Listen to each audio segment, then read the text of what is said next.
We deeply believe that we are all one human family, that we share in the bounty of God's goodness, or we should share.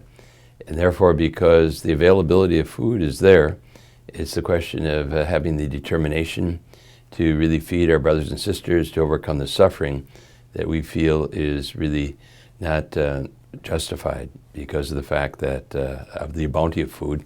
And also, we want to render to them the dignity that they're entitled to as children of God.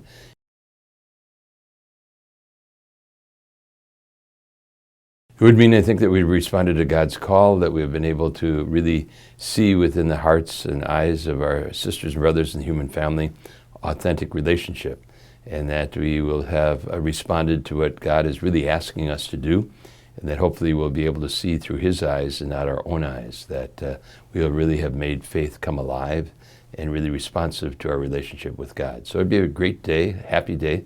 I think that we would really feel the experience of what it means to live as a human family.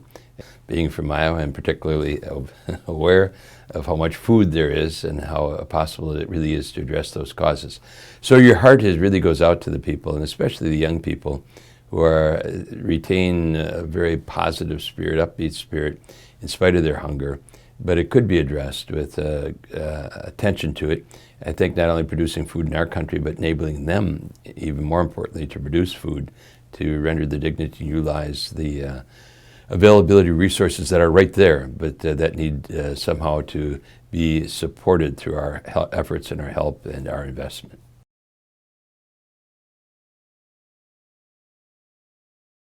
Well, I think the very first thing is, that we live in the wealthiest nation in the world, and in history, as a matter of fact. And so we have, as I say, the resources that are very, very significant. NGOs, non-governmental agencies, can do a tremendous amount of good, but our country probably could do the most and do it most immediately if we chose to have our priorities in order to really have respect for all of our sisters and brothers in the human family. So if they really want to be upfront and move in a good direction, I think it might take some patience, but to really encourage them to work hard in advocacy to make hunger the number one priority for our government, to move in that direction, because it can be accomplished. But we have to have the will and the desire, and really the relationship, the desire that we see everybody in relationship to us in the human family, and the willingness to go about it. So I would say advocacy would be the first thing. And secondly, to really have a human feeling, as you say. We're not just there kind of to feed people as an objective, but to see and look into their eyes and understand, that we really are sisters and brothers with them, have a soul relationship with them too, which is, I think, a highlight of what Pope Francis is trying to say. He said, just don't look at them as objectively as objects that we're going to help in some sort of a superior way, but the responsibility we have to relate and to share and to really look and appreciate them.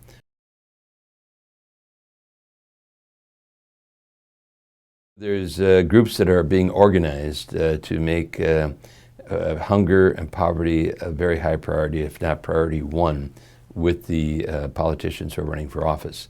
And so we're trying to get under their skin, we're trying to move in that direction. And just to say that what we're trying to do would be enhanced immeasurably if that would be followed up as they move to the other parts of the country after they harvest Iowa and get all the support they possibly are searching for, if we could join in a real strong coalition going forward to really press this issue and raise it to a high priority in the campaign. We don't legislate morality, we're concerned about the morality of legislation and how that will impact our relationships with one another. And so hunger is obviously a moral issue that everybody, God intends us all to survive well. And so we bring the issue and ask how are they going to respond, because we're not going to say you have to vote this way or that way, but how is a particular individual who is seeking office going to respond to this very significant moral issue in terms of what he or she would do in office. It's very important.